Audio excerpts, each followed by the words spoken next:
This is Geometry 1.2, talking about in algebra, all the different things that you have learned in the past. So we're going to talk about the coordinate plane. The coordinate plane is divided into 4 regions. We call those quadrants. So if you slide over here and look at this one, we have quadrant 1, quadrant 2, 3, and 4.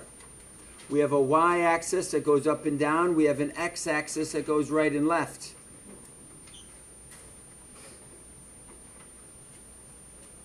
The origin, that's the center. That's where the 2 axes cross. We call that 0, 0. Right here would be your origin. And then every line that we move over is 1 unit. So if we count to the right, those would be positive x values. And if we go up, those would be positive y values. And we get positives and positives. If you move to the left, you have negative x's. And up would be positive y. So this quadrant has negatives and positives. Negative left, negative down, positive right, negative down.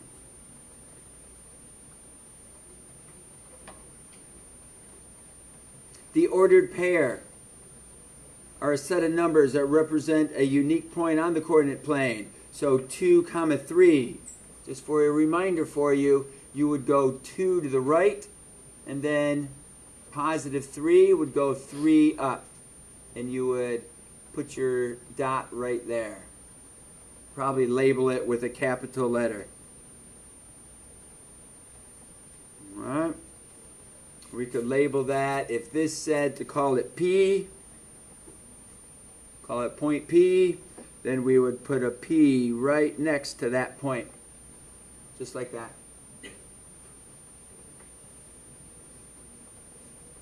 So you're going to come over here. You're going to plot these points. You're going to put these letters next to those points. Okay? I'll put my pencil down. You pause the video. Go ahead and you try it. Then I will have mine plugged in when you get back. Pause the video. All right, I'll do this with you. We're going to go 3 to the right. Then we'll go 6 up. Make a dot. And we'll label that A. Then we look at negative 5, 3.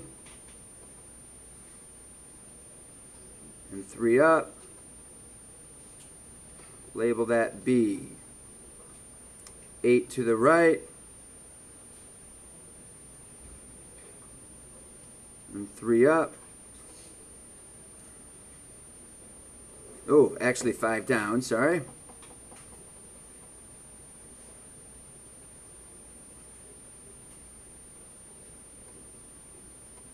And label that C. 1 to the left, 3 down.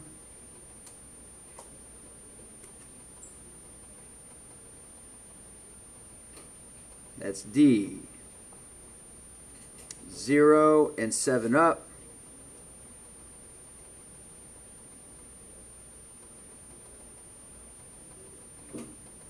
That would be E. 5 to the left. And 1 up. That would be F. 2 to the left. 0 up and down. That would be G. And then at 0, 0, we would have H. Okay. So those are your points when we plot them. Would look something like that. We use capital letters when we label our points. On the grid, draw segment, because it has a bar across the top, segment CH. So a good thing to use is an ID card.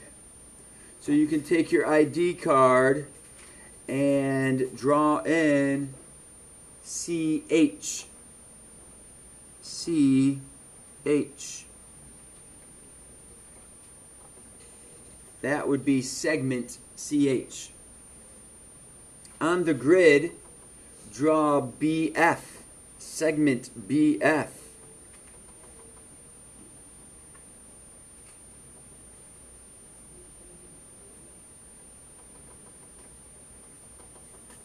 So we draw in segment BF there by connecting the dots together. How long is BF?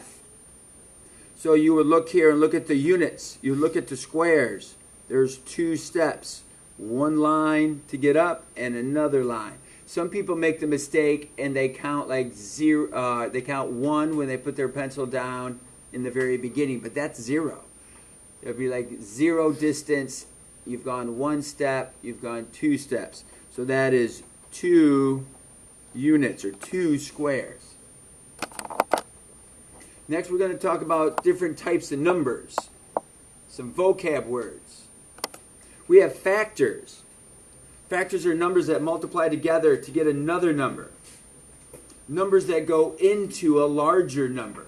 They are considered factors. So the factors of 12 are 1, 2, 3, 4, 6, and 12. All of those numbers go into 12. Those are factors. So you go ahead and write out what are the factors of 18.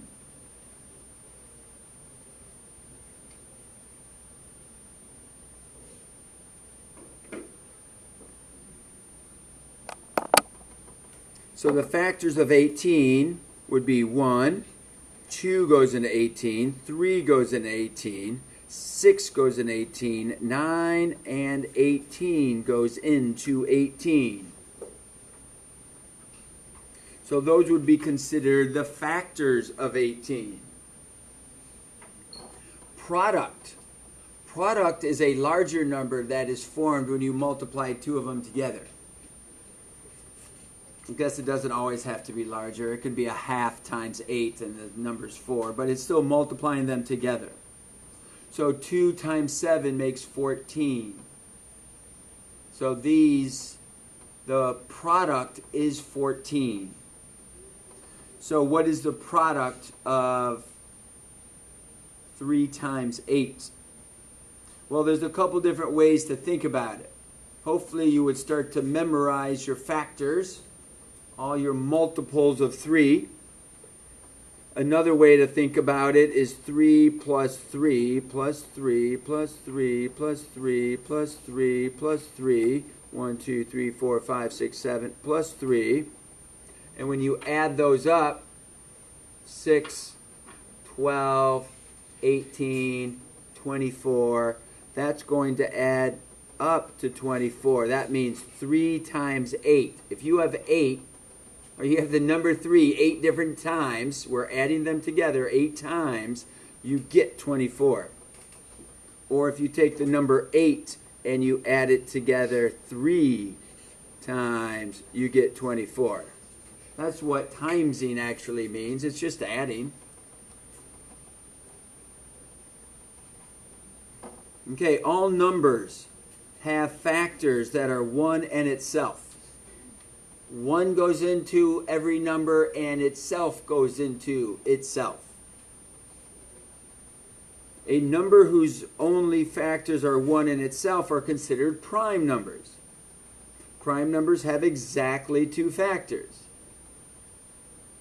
Since 23 only has the factors of 1 and 23, therefore 23 is a prime number. List all the numbers that are prime between 1 and 20. There's a tricky one in there. 1 is not considered prime. Okay? 1 is not considered prime. So at home, pause the video, write out your factors of 1 through 20. Okay, we're looking for prime numbers, not just factors. Prime numbers of 1 through 20. So our prime numbers. 2 is considered a prime number. 3, nothing goes into 3 but 1 in itself. 5, 7, 11, 13, 17, 19. Those are your prime numbers between 1 and 20. A composite number, that's if you have 3 or more factors. These are not composite because these each have 2 factors. The only way you can multiply to be 13 is 1 and 13. That's the only way you can get to 13. We're not talking about 26 divided by 2 or 26 times a half. We're talking about whole numbers multiplying together. So composites, you have to have more than 2. You have to have 3 or more factors. Since 24 has 8 factors, 1 goes into it, 2 and 3 and 4 and 6 and 8 and 12 and 24, we know that 24 is considered a composite number. Are there any even numbers that are not composite? The number 30 is composite because multiple numbers go into it. 20 is composite because multiple numbers go into it. What's an even number that doesn't have multiple numbers that goes into it? The number 2. 2 is actually a prime number. 2 is not composite. Perfect squares. That's going to be a number that is the product of the same value. 36 is considered a perfect square because it's made up of 6 times 6. So, can you write out all the numbers that are perfect squares between 1 and 100? What are the other perfect squares? 36 is a perfect square because it's made up of 6 times 6. What's another number that is a perfect square? Go ahead, pause the video, give it a try. Pause the video. So our perfect squares are going to be 1 times 1 and 2 times 2 and 3 times 3 and 4 times 4 and 5 times 5 and 6 times 6, 7 and 7, 8 and 8, 9 and 9, 10 and 10. Those are your perfect square numbers. Perfect square numbers. On the flip side, we talk about order of operations. Grouping symbols like parentheses tells us to evaluate whatever is inside them before moving on. So if we use a term called PEMDAS, please excuse my dear Aunt Sally. P stands for parentheses. E stands for exponents. M and D stands for multiplication and division. Then you add and subtract. So here we're doing what's inside the parentheses first. So that's going to be multiplying in or distributing in the negative. So now you get a positive. We still stay inside the parentheses and we add them together. So we get to number 8. Then we square it. Finally we do the exponent. So we did what's inside the parentheses. Then we did the exponent. And when we got done with that, there was no additional steps to do. So here we would look at the distributing because that's inside the parentheses first, which would turn into 7 squared, which would turn into 49. What you would not do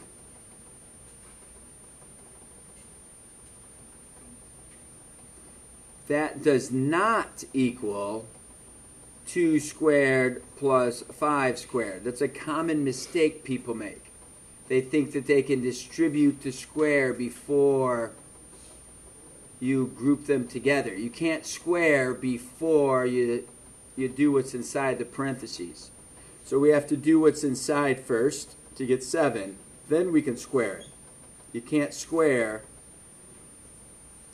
before you add. So that does not equal the same thing. Okay, here's some basic evaluating the expressions. We do this a lot in geometry class. You're going to replace the variable with the unknown. So if x equals 5, we're going to plug 5 in for x. So that's going to give us 5 plus 3. And of course, that makes 8. This is not solving. This is just evaluating. So in this case, we have the term x minus 3. X minus y. So we're going to plug in the 4 for the x, and we're going to plug in the negative 2 for the y. So look how I did that. I used parentheses around the negative 2. It's still minus the y value, minus a negative 2. So as we've talked about before, two negatives make a positive, and we get the answer of 6. We distribute in our 6, distribute in the 9. We are squaring that. We've talked about you have to do what's inside first. And that's going to be a positive 9. Some people make a mistake when they go to their calculator and they think they can use their calculator for this. And they take negative 3 and they square it. They get the answer of negative 9. And they think there's something wrong. But this is squaring the 3 and then it's keeping the negative 9, or the negative. So 3 squared times negative is negative 9. But if you use parentheses and you say to square the negative 3, that's how you get your positive 9. So when you're squaring negative numbers, you must write parentheses around it, because it doesn't mean that otherwise.